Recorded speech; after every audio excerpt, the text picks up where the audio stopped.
پچھلے ایپیسوڈ میں ہم نے جانا کہ کون تھے وہ پہلے شخص جنہوں نے سیرت النبی کو لکھا، کیسے آپ صلی اللہ علیہ وسلم کی زندگی کو پڑھنا ہر انسان پر فرض العین ہے، اور کون سی کتابوں سے ہم صحیح طریقے سے سیرت النبی کو پڑھ سکتے ہیں۔ محمد میرے خیال میں انگریزی میں ون آف دا بیسٹ بک ہے، ون آف دا بیسٹ بک۔ آج اس ایپیسوڈ میں نبی پاک صلی اللہ علیہ وسلم کی زندگی کو گہرائی سے سمجھنے کے لیے ہمیں اس کینوس کو سمجھنا ہوگا جس پر یہ تصویر بنی ہے، یعنی ہمیں عربیہ کو سمجھنا ہوگا۔ اپنے آپ سے کچھ سوال کرنے ہوں گے کہ آپ صلی اللہ علیہ وسلم کو اللہ سبحانہ و تعالیٰ نے مکہ میں ہی کیوں پیدا کیا؟ عرب لوگ کون تھے اور وہ کہاں سے آئے؟ اس کے علاوہ روم، پرشیا، دنیا کے ہرے بھرے ملکوں کو چھوڑ کر اللہ سبحانہ و تعالیٰ نے اپنے گھر کعبہ کے لیے مکہ کو ہی کیوں چنا؟ ایک ایسی جگہ جہاں نہ کھیتی ہوتی ہے نہ پانی بہتا ہے، جہاں سورج آسمان سے آگ برساتا ہے، جہاں سناٹا کانوں کو چیر کر رکھتے ہیں۔ اس کے علاوہ آپ صلی اللہ علیہ وسلم نے ایسا کیوں کہا کہ میں نبی ابراہیم علیہ السلام کی دعا کا نتیجہ ہوں؟ ہم ابراہیم علیہ السلام کی دعا ہیں، وَإِذْ يَرْفَعُ إِبْرَاهِيمُ الْقَوَاعِدَ مِنَ الْبَيْتِ وَإِسْمَاعِيلُ، یا اللہ جیسے تو نے مجھ سے اور میرے بیٹے اسماعیل سے قربانی لی، میری اولاد میں سے ایک امت پیدا کر جو میری طرح قربانی پیش کریں۔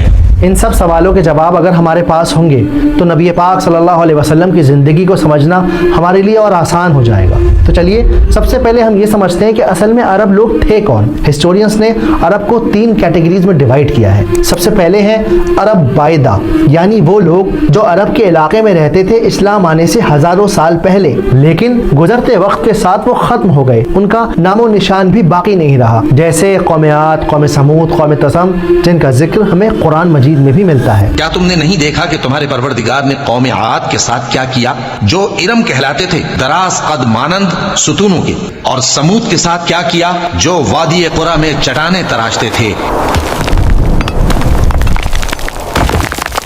دوسرے ہیں عرب عاربہ، یعنی پیور اوریجنل عربس، یہ یمن کے علاقے سے تعلق رکھتے ہیں اور قحطانی کی اولاد ہیں، اور انہیں اصل عرب کہا جاتا ہے۔ ہسٹورینز نے جب ان کی لینیج کو ٹریس کیا تو پتہ چلا کہ یہ نوح علیہ السلام کے بیٹے سام کی قوم سے بلونگ کرتے ہیں، جن کو ہم سیمیٹک پیپل بھی کہتے ہیں، اور پھر اس ہی سام کی قوم سے حضرت اسماعیل علیہ السلام بھی پیدا ہوئے۔ اور ان عرب عاربہ کو لے کر ایک کہانی بھی ہے کہ قحطانی کی ایک اولاد ہوئی، اس اولاد کا نام انہوں نے رکھا، میرے بیٹے کا نام ہوگا یاہروب۔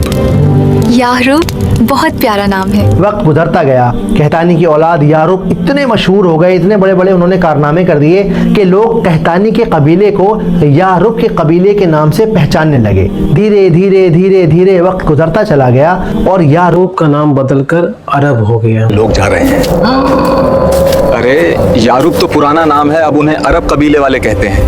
لیکن جیسا میں نے کہا کہ یہ کہانی ہے، کتنی سچی کتنی جھوٹی یہ صرف اللہ ہی جانتا ہے۔ آپ تو بس اتنا یاد رکھیے کہ وہ لوگ جو یمن اور ساؤتھ عربیہ کے علاقوں میں رہتے تھے اور جن کے بارے میں ہمیں ہسٹوریکل ایویڈنس ملتا ہے، انہیں ہی قحطانی عرب یعنی اصلی عرب کہا جاتا ہے۔ تو اوس اور خزرج، قزاحہ، یہ سارے قبیلے اصل میں اصلی عرب ہیں، جن کے بارے میں ہم سیرت النبی میں آگے جا کر پڑھیں گے۔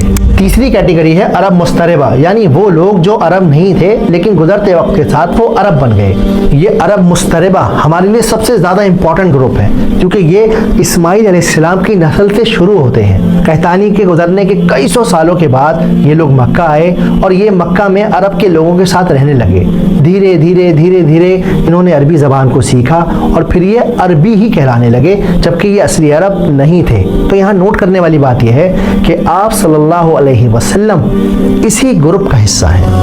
محمد النبی الأمی۔ جب ہسٹورینز نے ان کی نسب کو، ان کی لینیج کو ٹریس کیا تو پتہ چلا کہ آپ صلی اللہ علیہ وسلم کی لینیج سیدھے عدنان تک جاتی ہے۔ یہاں تک کسی بھی علماء کو، کسی بھی ہسٹورینز کو کوئی کنفیوژن نہیں ہے، عدنان تک جو لینیج ہے اس کے بارے میں ہمیں سارے ثبوت ملتے ہیں۔ اب ذرا چیٹ پہ غور کیجیے۔ اب یہاں جب آپ نیچے آئیں گے تو یہاں پر ایک نام لکھا ہے فہر۔ فہر کا لقب ہی قریش تھا، یہیں سے قریش قبیلے کی شروعات ہوئی جو بعد میں جا کر مکہ کے سردار بنے۔ ہاشم ٹھیک کہتا ہے، ہم پر کوئی ہاتھ نہیں ڈال سکتا، ہم ہیں قریش۔